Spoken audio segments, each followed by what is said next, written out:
وہ جس کی شکل بھی دیکھنا پسند نہیں کرتی تھی آج اسی کے پاس پہنچ چکی تھی۔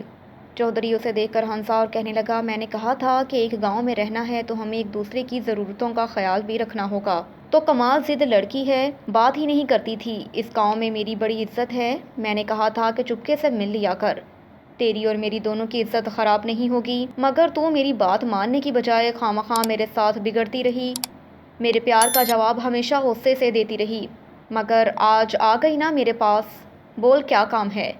اس نے آنکھ جھپکے بغیر چودھری کی طرف دیکھا اور کہا، مجھے 10,000 روپے کی فوری ضرورت ہے۔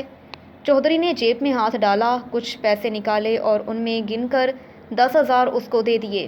لے میری جان، تو کہے اور میں نہ دوں، یہ کیسے ممکن ہے؟ آجا بیٹھ، تھوڑی دیر باتیں کریں۔ یہ کہتے ہوئے چودھری نے یکدم اس کا ہاتھ پکڑ کر اسے اپنی طرف کھینچا۔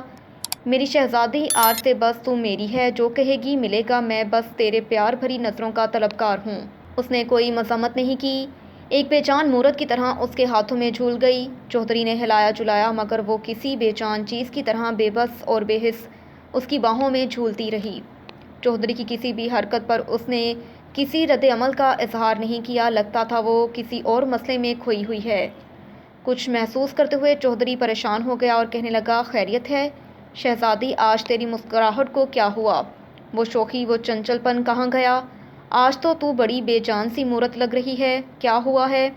اس نے بمشکل خود کو سنبھالا اور کہا، چودھری آج مجھے جانے دے، میں بڑی مجبوری میں آئی ہوں، میرے ساتھ جو ہوا اور ہو رہا ہے تجھے پتہ چل جائے گا، زندگی رہی تو دیکھیں گے۔ چودھری نے پریشان ہو کر پوچھا، تیری طبیعت تو ٹھیک ہے؟ تو کچھ کھوئی کھوئی سی ہے، کچھ بتا تو صحیح۔ اس نے کوئی جواب نہیں دیا، بس کھوئی کھوئی نظریں دیوار کی طرف دیکھتی رہی۔ چودھری نے فکرمند ہو کر اسے کہا، کچھ پریشانی ہے تو جا، کوئی بات نہیں، میں کسی دوسرے دن تیرا منتظر رہوں گا۔ وہ مڑی اور تیزی سے مسجد کی طرف چل پڑی۔ اس کا باپ کسی سرکاری ایجنسی کا ملازم تھا، کسی زمانے میں اس کی پوسٹنگ اسی علاقے میں تھی۔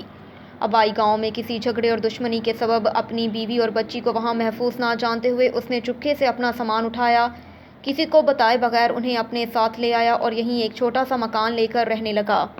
یہاں سکون تھا۔ اس کا باپ ہفتہ 10 دن بعد بھی گھر کا چکر لگاتا تو اسے اس دوران اپنی بیوی اور بچی کی کوئی فکر نہ ہوتی۔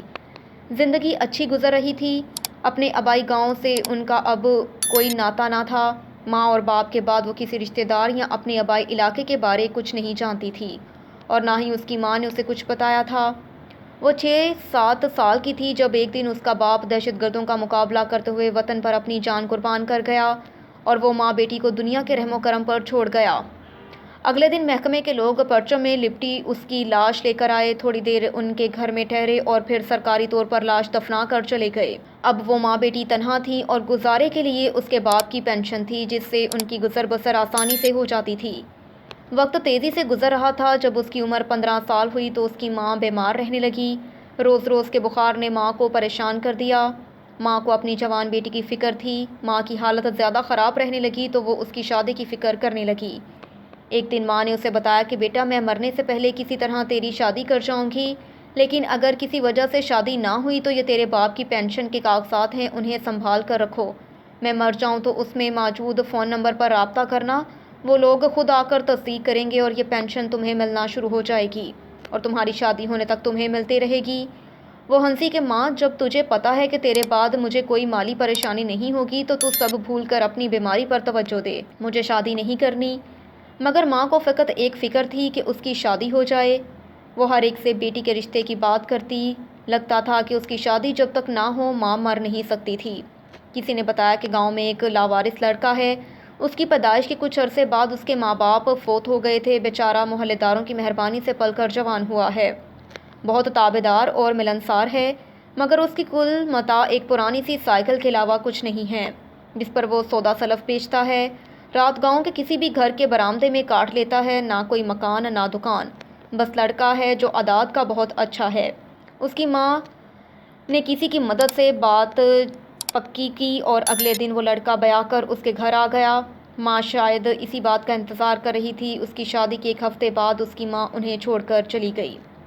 اس کے میاں نے بڑی خوش اسلوبی سے جس طرح ماں کی آخری رسومات کو ادا کیا، لگتا تھا اس کی ساس نہیں اپنی ماں فوت ہوئی ہوئے اسے بھی تسلی دی۔ ماں چونکہ ایک مدت سے بیمار تھی اور اسے بھی اندازہ تھا کہ وہ لمبا عرصہ اس کا ساتھ نہ دے سکے گی، اس لیے وہ جلدی سب بھول کر اپنے میاں کے پیار میں مست ہو گئی۔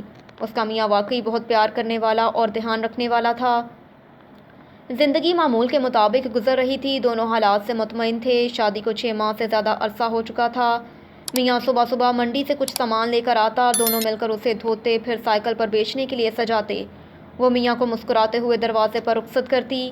میاں کے جانے کے بعد وہ گھر کے سارے کام کرتی اور پھر دوپہر تک کھانا تیار کر لیتی۔ دوپہر کو اس کا میاں سودا سلف بیچ کر واپس آتا، دونوں مل کر کھانا کھاتے۔ عموماً دوپہر تک اس کے میاں کا سارا سامان بک گیا ہوتا تو وہ دونوں کھانا کھانے کے بعد آرام کرتے، لیکن کسی دن کچھ سامان بچا ہوتا تو میاں کھانے کے بعد ایک چکر لگانے دوبارہ چلا جاتا اور وہ اس کی واپسی کا انتظار کرتی۔ چند مہینوں میں ہی وہ آپس میں یوں گھل مل گئے تھے کہ انہیں زندگی دوسرے کے بغیر بہت ادھوری محسوس ہوتی تھی۔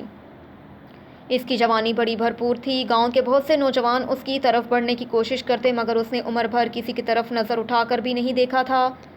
گاؤں کا چودھری بھی اس کے دیوانوں میں ایک تھا۔ وہ ایک بزدل آدمی تھا مگر اس کا دیوانہ تھا، اور اس نے چوری چھپے کئی دفعہ اسے ملنے کی دعوت بھی دی تھی، مگر پیغام لانے والے کی اس نے ہمیشہ درگت بنائی تھی۔ کہانی کا دوسرا حصہ جاننے کے لیے ہمارے چینل کو سبسکرائب کیجیے۔